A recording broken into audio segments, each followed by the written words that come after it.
some group discussion, at least turning and speaking to someone near you. So keep that in mind. You can move now if you want to move now to be closer to somebody, or just kind of, plan to strategize somehow to talk to somebody in a few minutes when we get there. But a couple of things I want to do before we get started for us here and those of us joining on the live stream as well. And the first of those is I would like to lead us all, join together in present and virtually in a prayer of thanksgiving for God answering our prayers this week and seeing Jeremy safely through his emergency surgery on Monday. He's at home now, discharged from the hospital today, doing well from everything I hear. And we owe a great thanks to God for watching over him and protecting him. And as hopefully you saw today, the email from John, there are several different ways that we can all be of service to the family going forward. And so look to that and do what you can to contribute in the various ways. And if you didn't get the email or need some more details, you can see John tonight, and he can fill you in on that. But let's begin by going to God in prayer and giving thanks. Jehovah our God, we praise you as creator of heaven and earth and as the creator of us. You are the one who formed us from the womb. You know us inside and out.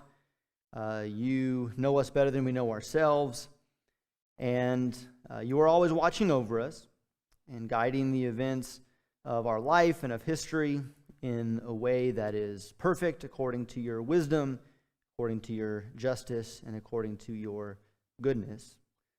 Father, we want to pray a prayer of thanksgiving to you now for watching over Jeremy this week, answering the many prayers that went up in an emergency on Monday, and being with Jeremy, strengthening him, and the doctors, the medical staff looking out after him, as well as Christy and Penelope watching over them. And we, again, Father, are humbled when we see you working and providing so abundantly. We know that this will not be easy going forward, and we know that there is continued need for strength, for comfort, for good health, for provision, and also for love to be shown and help to be shown.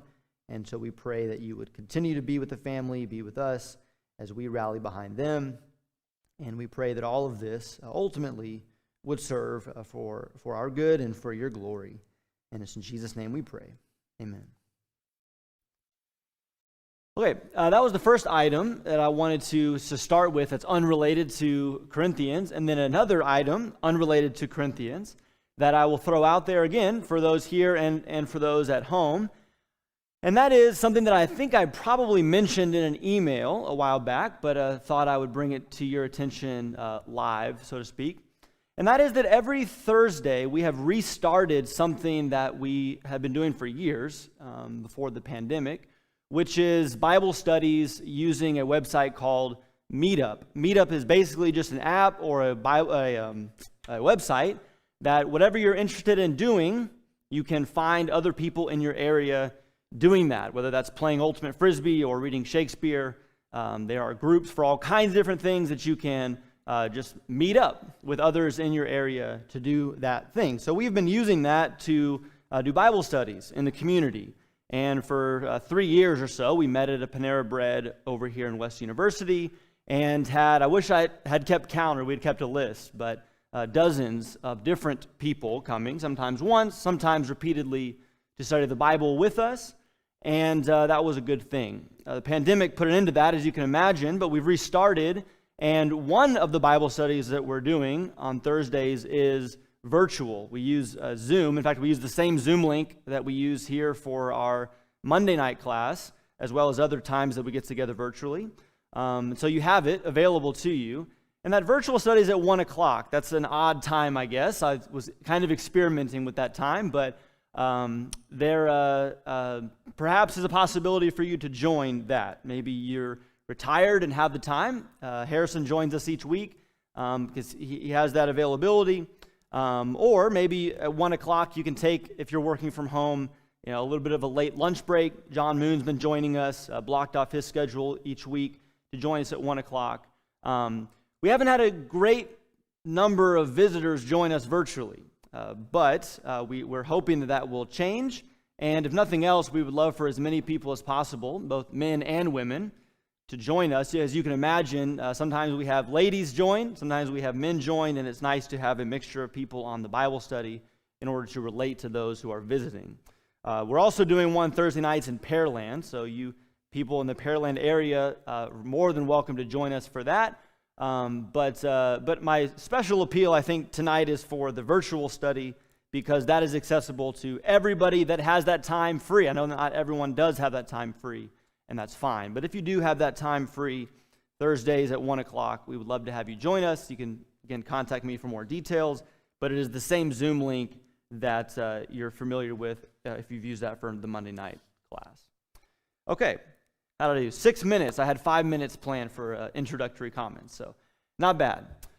Let's do some review, and this is a different review than what we've done in 1 Corinthians. These are memory verses light, you might say. I've given you blanks and see how many of these you can fill in. I've never quizzed you on these before, so you're off the hook. I'm not expecting you to get all the right answers, so there's no, just shout something out, and I won't hold it against you if it's not correct. But the first memory verse is from Jeremiah 9, which we've talked about, and we'll continue to see how this is important in 1 Corinthians. But how do we fill in the blanks here? Thus says the Lord, let not a blank man boast of his blank. What goes in those? Wise man boast in his wisdom. So these go together. They're pairs here. Let not the blank boast in his blank. The mighty man boast in his might. And let not a wealthy or rich man boast in his riches. Okay, this is the hard part. Although this next one was your memory verse for Jeremiah, so, you should know it. But let him who boasts boast of this, that he blank and blank me, that I am the Lord. What are those two words? Yeah, knows is the second one. That he understands and knows me. So the point is clearly relational. And then this is the hard one. I am the Lord who exercises three things. Throw something out there. Righteousness is one of them. Justice is one of them. But that's right. And the first one is our hesed word. If you're familiar with the Hebrew, it's steadfast love or loving kindness, justice, and righteousness on earth. For I delight in these things, declares the Lord. Okay, cool. Next one is from 1 Corinthians 2. Paul says, and I, when I came to you, brothers, did not come proclaiming to you the testimony of God with two words here. What did he not come with? Eloquence or lofty speech. And I think the translation depending there. Lofty speech or wisdom. There you go, Terry. And remember, that's a certain kind of wisdom that Paul's referring to, but enough of that. Before, he says, I decided to know nothing among you except Jesus Christ and him crucified. Okay, good job. Next one's from chapter 3. There's not one for every chapter, don't worry. But chapter 3, let no one deceive himself. If anyone among you thinks that he is blank in this age, wise in this age, let him become foolish, that he may become wise. Okay. A lot of these have repeated words, so hopefully that can help us get them into our brains. They also, like the next one, I think, make them somewhat of like tongue twisters. Okay. Now, concerning the things sacrificed to idols, we know that we all have blank, and it's the same word twice in a row. We know that we all have blank. Blank makes, okay, so we all have knowledge. Knowledge makes, knowledge makes arrogant. Maybe we should maybe do the one that has a better ring to it, right? Knowledge puffs up, but love, love, I gave you love, so love edifies or love puffs up. Or builds up. Sorry. Right. Knowledge puffs up, love builds up. Maybe you like that better. Here's the tongue twister. If anyone supposes that he blanks anything, knows anything, he is not yet known as he ought to know. But if anyone, nope, it's not knows. If anyone loves God, he is known by God. Okay. So again, it's a little tricky, but if you can remember that, Paul uses the word know or knows multiple times, then you can get that one. All right, then chapter 14. If anyone thinks he is, two things here, both of them important in this part of Corinthians. If anyone thinks he is a blank or blank, if anyone thinks he is a prophet or spiritual, okay, let him, it's another word that gets repeated a few times here in the rest of this. Let him recognize that the things which I write to you are basically, Lord's commandment. I'll take words of God. But if anyone does not recognize this, he is not recognized. Okay. So Paul does a lot of cool things. Cleverness of speech. Although he says he didn't come with cleverness of speech, but there's a good amount of cleverness of speech in 1 Corinthians. Okay, let's carry on then. Cross section number 6, the last one. We've talked about what the cross sections are, what our goals are in looking at these. So number 6, it's the last one. If you have your booklet, it should be the last thing in your booklet. If you don't have a booklet, you can find this on our website. Pull it up right now on your device. Look at it at home. And this is cross section number 6. And let's do what we did on Sunday, because I think that worked well, which means a few minutes looking at it yourself. And then we'll take a few minutes to talk with people around you. And then we'll share out some things that came out of your small group discussions before we move on to the rest of our material. So, a few minutes, look at cross section 6 on your own. What's the theme that comes out of these verses? And what are the implications or significance of that for the book of 1 Corinthians? Go ahead. All right, let's talk about it. Like we did on Sunday, I would love to hear you share something that one of your coworkers said. Something that somebody else said that you thought is worth sharing. What do we think about these passages here? Alex has got the mic. He's poised, ready to go. Go ahead, Michael. Well, Michelle noticed that there's still a lot of examples of like the lowering of yourself in a lot of these passages, like waiting for everybody when you come together. It's like so. And then I guess we all kind of concluded that maybe it's all maybe the theme was for the building up of the body or of the whole of the church. All right. Thank you, Michael. Thank you, Michelle, via Michael. Brian, you had something? Yeah, Greg pointed out that in his view that ultimately these passages point to the practice of love, which was the solution to all of their difficulties in the misuse of godly wisdom. All right. Thank you. Other thoughts? Other observations you saw? Connections you want to make? These passages here? Oh, behind Lee. Yeah. The idea of sacrifice and empathy, and I could make it work for all of the verses except the first two, and I don't know what So, anyway. Maybe your experience in this was like a Sudoku, where like you're like, oh, I think a 7 goes there, and then you're like, no, it works for all but this one little thing over here. Sacrifice and empathy, you said? Thank you, Lee.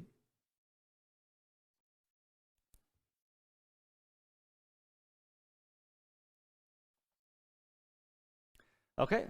Ready for the big reveal here? Is that what we're waiting on? Love. And really, I was overhearing things that were being said, and from the comments that were made, I think that's the direction we're going. Like the other ones, there are other words that I think, fall under the same category. Like when we looked at arrogance, it was pride, it was boasting, So how about love?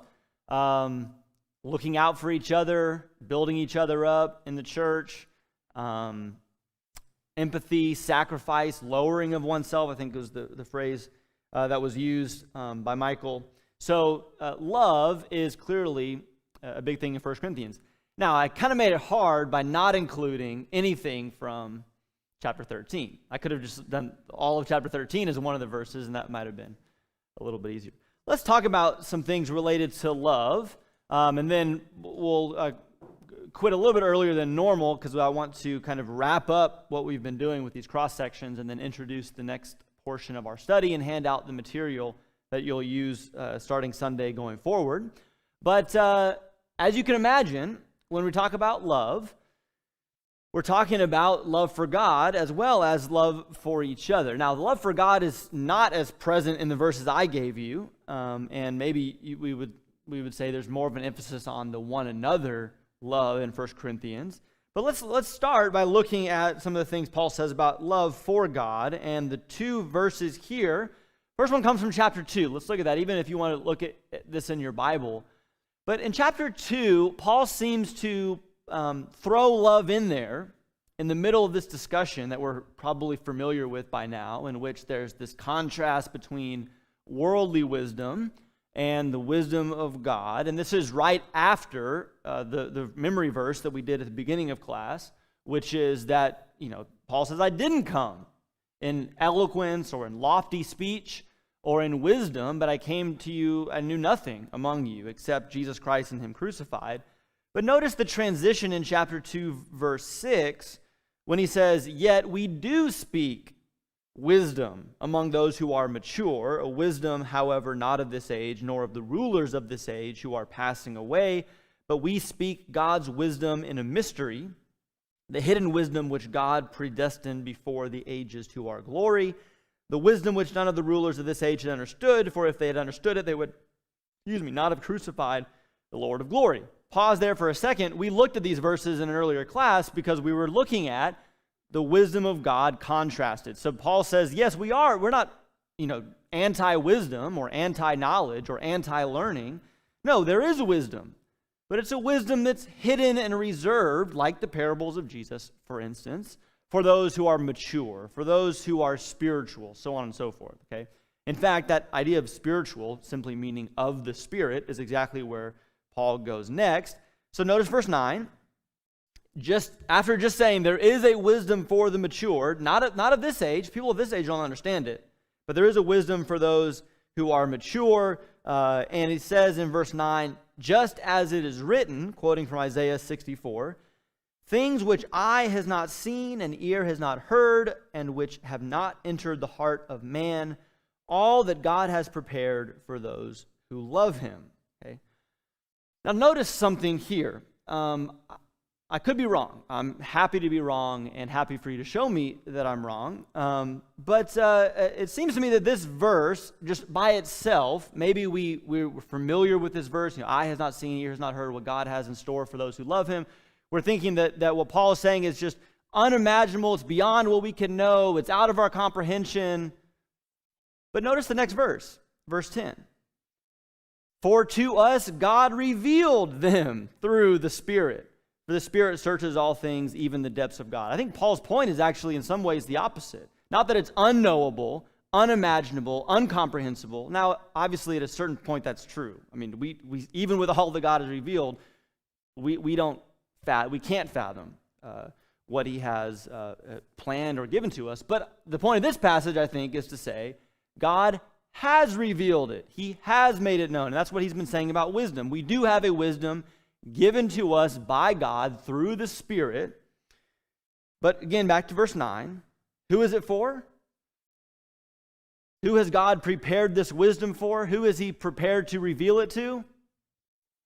Those who love him. Okay. So love for God, according to this passage here, is the pathway, we might say, to true wisdom revealed by God through the Spirit.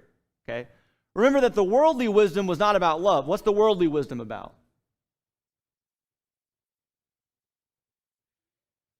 The worldly, this is in contrast, again, to the worldly wisdom. The worldly wisdom is not about love. The worldly wisdom is about what? Self. Puffing yourself up, looking good, the letters after your name, the status that you have because you have certain credentials. Okay, these are all the kind of things Paul was dealing with his opponents. No, the love of God is the beginning of true wisdom. Okay, so that's chapter 2. And then a similar idea, I think, would be found in chapter 8, our tongue twister verse that we memorize, trying to memorize from earlier in class as well. Chapter 8, you can go there, although I think everything we're going to look at is in your booklet.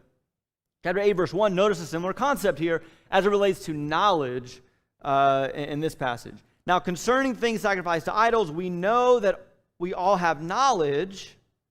Knowledge makes arrogant, but love edifies. If anyone supposes that he knows anything, he has not yet known as he ought to know. But if anyone loves God, he is known by him. This is the setup for a discussion about loving each other. And I think when he says, obviously, love edifies, he's talking about edifying others, edifying the church. But before he gets to that, he talks about how to really know, or rather be known. Okay, I'm going to do it, and John will make fun of me anyway. In Narnia, there's this great, yeah, I know. Okay, just get it out of the way, get out of your system. So in Narnia, one of the Narnia books, Edmund, who has previously been to Narnia and had an experience with Aslan, is talking to someone who hasn't, and they say, you know Aslan? And he says, I didn't say that. But Aslan knows me. And it's an awesome thing. Kind of what Paul's saying here. He's saying, true knowledge is not what we know, it's to be known by God. And how does that happen? Well, it's when we love him. So through love, there is true knowledge. Not just I know some things about God, not just I have some facts, and that's what's getting ahead of ourselves. The problem in this passage, I think, they know the facts about idols, but they don't really have true knowledge because it's divorced from love. Okay? Yes, Brian.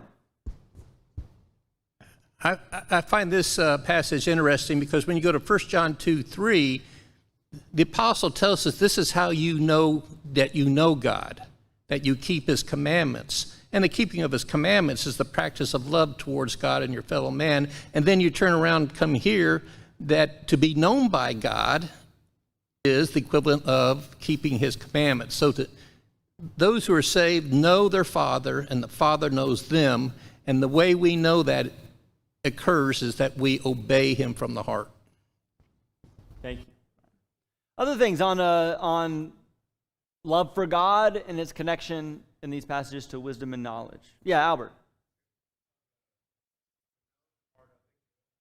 You're good. Yeah, we can repeat what you say. On the known part, I just couldn't help but think about the Old Testament when God directly spoke to, God knew Job and knew Abraham, and for God and for their dedication, commitment, and worship to God. While you were talking about to be known by God, that popped in my head. Thank you, Albert. Okay, that's the love for God, and I think it has a central place in Paul's discussion specifically of wisdom and knowledge. But as we said, the one another, that would be something that if you're looking through these verses, one another 4 times specifically in these verses, the one another. If you're familiar with Paul, you know one another is all over the New Testament epistles. And so it comes up here in a couple different ways. In one sense, to love one another is our obligation, it is our duty. That word actually is used in the marriage context in chapter 7, verse 3. But I think it also applies in these other instances. We said this back in our discussion about divisions and the language of unity that runs throughout 1 Corinthians. And one of the ways that Paul does that we can easily miss because it's so familiar to us is any time that he refers to brethren. Okay, so brothers, sisters, your brother.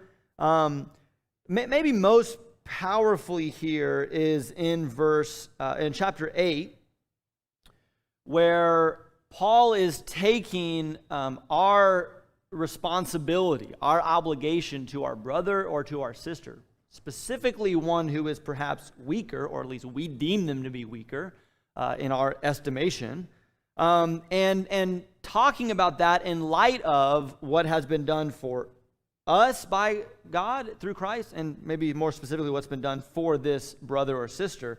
But notice in chapter 8, verse 11, through your knowledge, he who is weak is ruined, the brother for whose sake Christ died. That's powerful.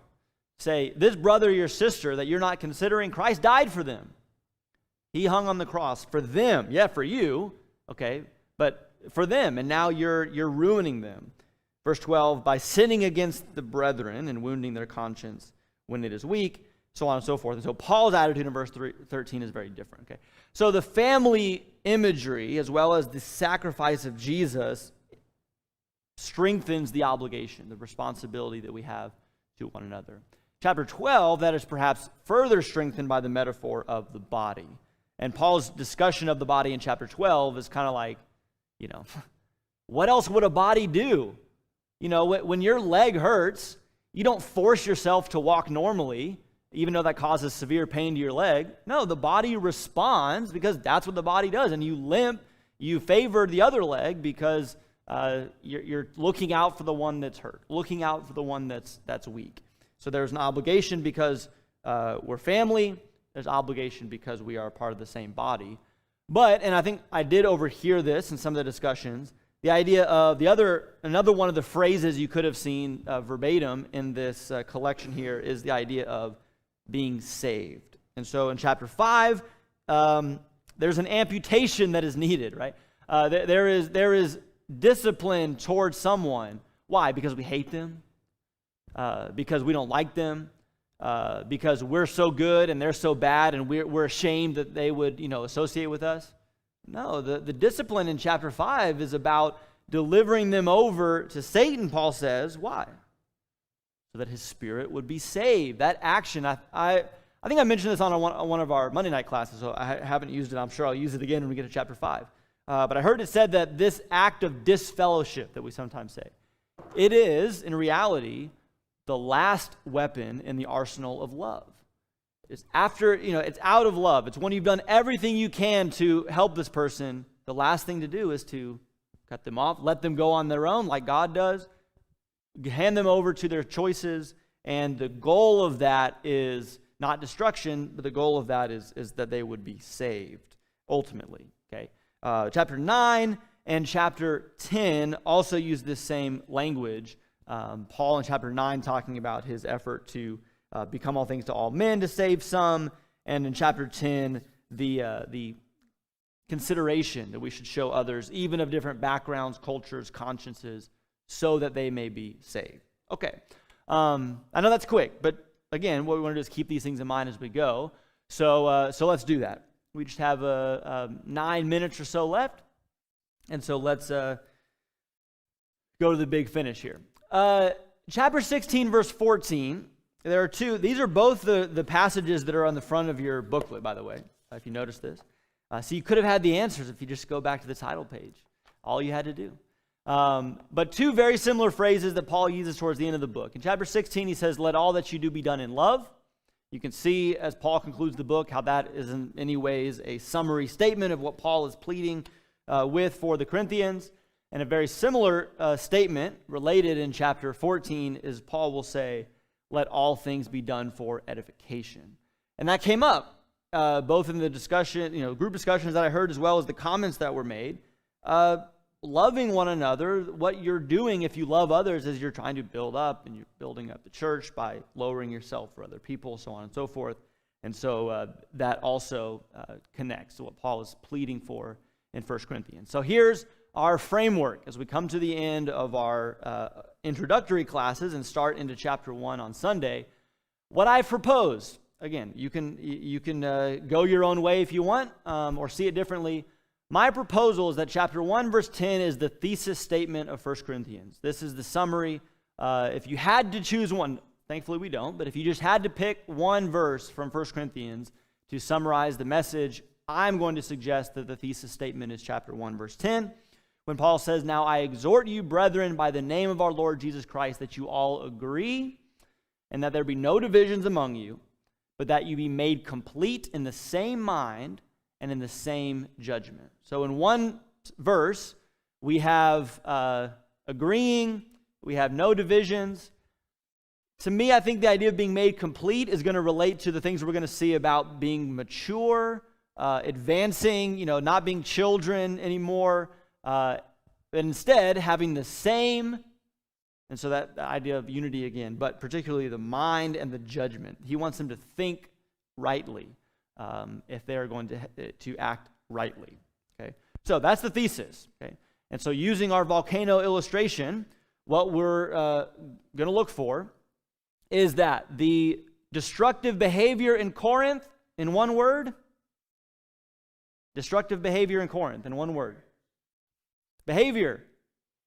Oh, we got to go back to the beginning of the class and start all over. The destructive behavior in Corinth, divisions, okay? The destructive attitude, the attitude that's behind the destructive behavior, arrogance, okay? Paul's solution for arrogance, humility, and I'm putting love here, okay? We can talk whether love is in a below the line or an above the line thing. Maybe that's the beauty of love, is that it's both, okay? But his solution for the arrogance, that's the heart of the problem. So he's going to stress humility. He's going to stress love. And then what kind of behaviors is Paul wanting to see? Good judgment. Unity, so unifying behaviors and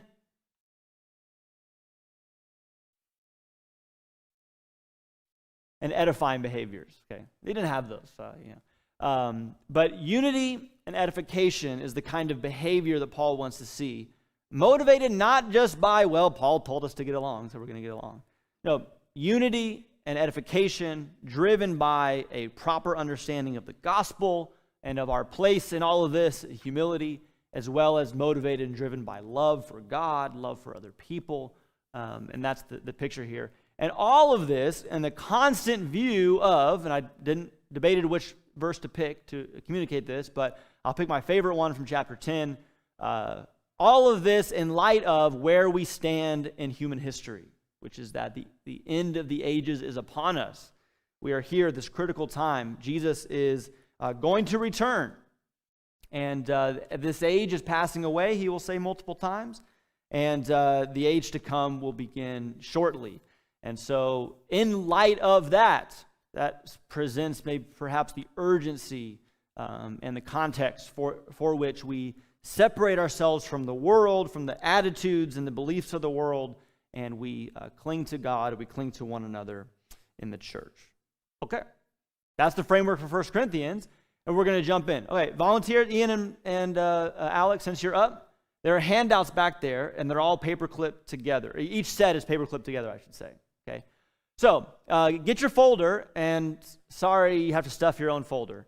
If you really want, you can hand me your folder and your handouts. I'll take it home, I'll stuff it for you, and bring it back to you on Sunday. But if you don't mind, take the handouts that Ian and Alex are passing out and stick these in the three-prong folder behind cross-section 6. And you'll notice, if you look very hard at these, that each of these is the same. Basically, what we want to do is take this template, this framework that we have put forth, and use this framework as a study guide.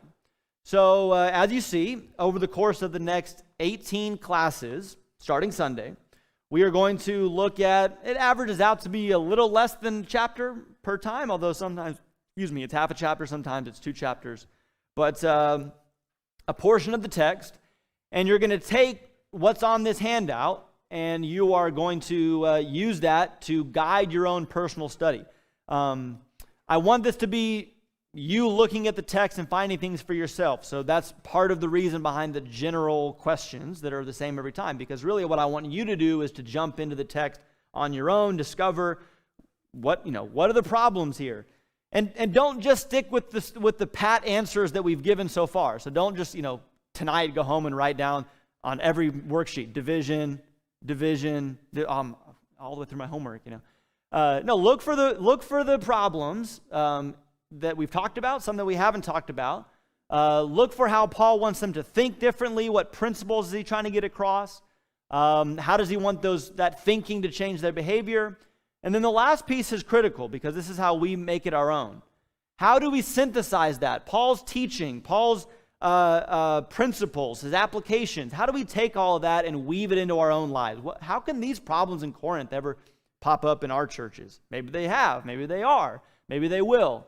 But how do we see these things happening in our life, our situation, and then how should we then take what we learned in 1 Corinthians to handle these things ourselves? Okay, so use each of these worksheets. If you're at home or you're accessing this online, it's all been updated. So the material now online includes everything we have done and all of these handouts for the next 18 class periods, so you can access it there and use this going forward. And the last thing I'll say is that whether you have or you haven't, continue to try to read the whole book regularly. So maybe once a week, maybe once every class period, but do still try to put on your audio Bible, follow along in the Bible. Take an hour a week is about what it'll take you, and try to still see the whole book in one unified reading as we're going through the segments in order. Okay, I think that's it. And the bell hasn't even rung, has it? Or maybe it has and I missed it. But your homework for Sunday includes chapter 1 to chapter 2, verse 5. And Phoenix has announced that class is over.